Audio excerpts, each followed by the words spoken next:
Chapter 5 starts with Much Afraid, continuing her journey with her companions Sorrow and Suffering, which are the companions the Great Shepherd left her with to help her on the journey.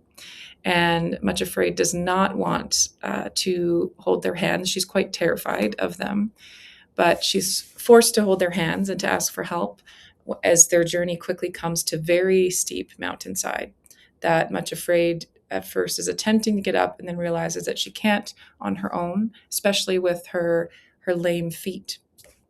And so she grabs their hands, Sorrow and Suffering's hands, and it says that there was some pain when she first grabbed their hands, but then she was amazed by their strength, being able to lift her up and pull her up the mountainside, and her recognition that she would have never been able to climb that by herself.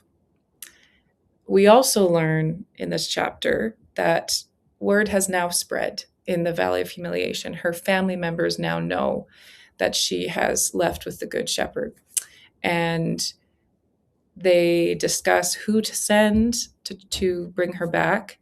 And they're believing that, okay, well, if she's with the Great Shepherd, we can't forcefully, just go and try and take her.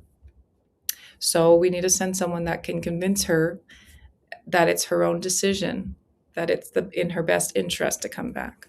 So they send a distant relative a distant cousin of Much Afraid's, which is Pride. And when Much Afraid sees Pride, it says that Pride would usually not even notice or pay attention to her. So she wasn't too sure if he would even speak to her or if he would just pass by.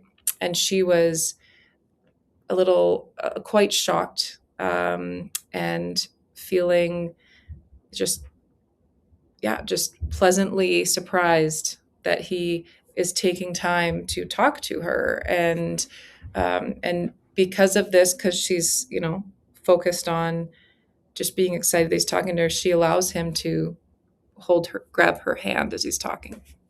And so he continues to talk about being concerned for her, being concerned that the Great Shepherd is just bringing her to her shame and will abandon her, and that the best thing is for her to come back. And by the time Much Afraid realizes her mistake, she is not able to get her hand away from Pride. And the point of, she kind of goes down into despair, but then remembers that she just remembers the face of the Great Shepherd when he told her of his promise to bring her to the high places and to not put her to shame. And in that moment, it gave her the strength to call out to the Great Shepherd. And he said that there's a sound of a big leap, and he landed on the rocks right beside them, looking quite scary, apparently, to Pride at least, and hit Pride with his shepherding staff right away, and Pride fell back, and Much Afraid was released from Pride's grip in that moment. And the Great Shepherd asked Much Afraid why she let go of the hands of Sorrow and Suffering. And Much Afraid immediately put out her hands, and it says for the first time willingly put out her hands to grasp onto Sorrow and Suffering's hands.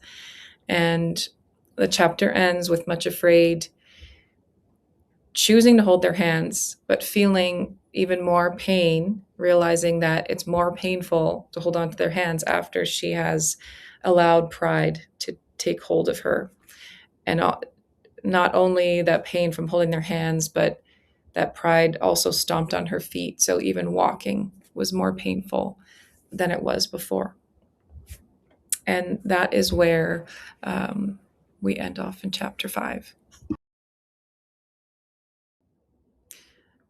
The main theme in chapter 5 that stands out to me is it's really an introduction. I mean, we were introduced to sorrow and suffering last time, but we get to see them in action as companions to Much Afraid in this chapter.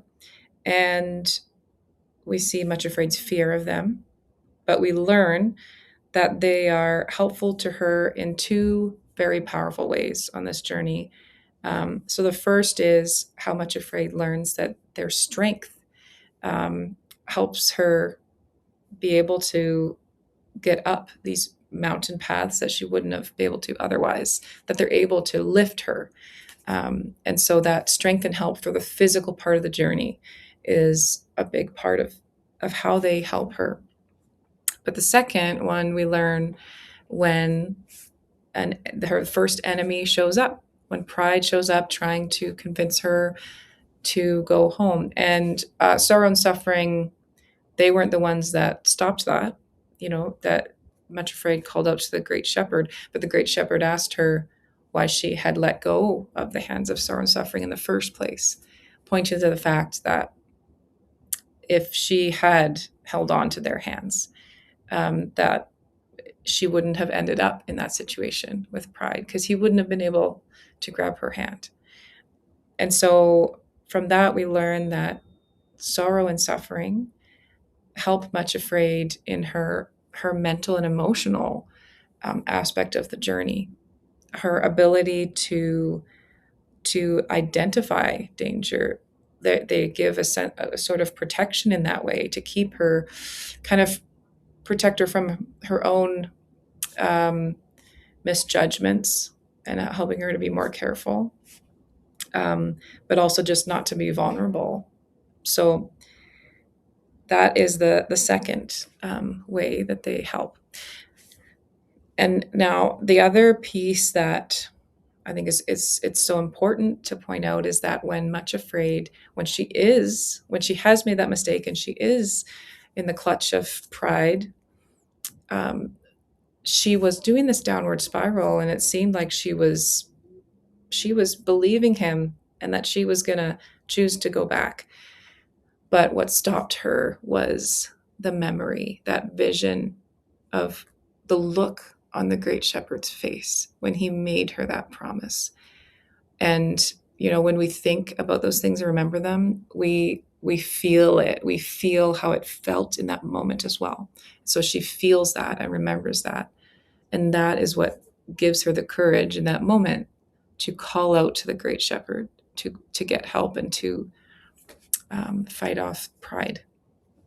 And so that's a really important thing to remember for us too, that the times and the promises and these significant things in our own journey with Christ, with God, those are so important to remind ourselves of often, because that's what helps us out of these situations that we've created by our own mistakes. It's what helps us turn to him again and remember who he is and what he's promised, gets us back on track.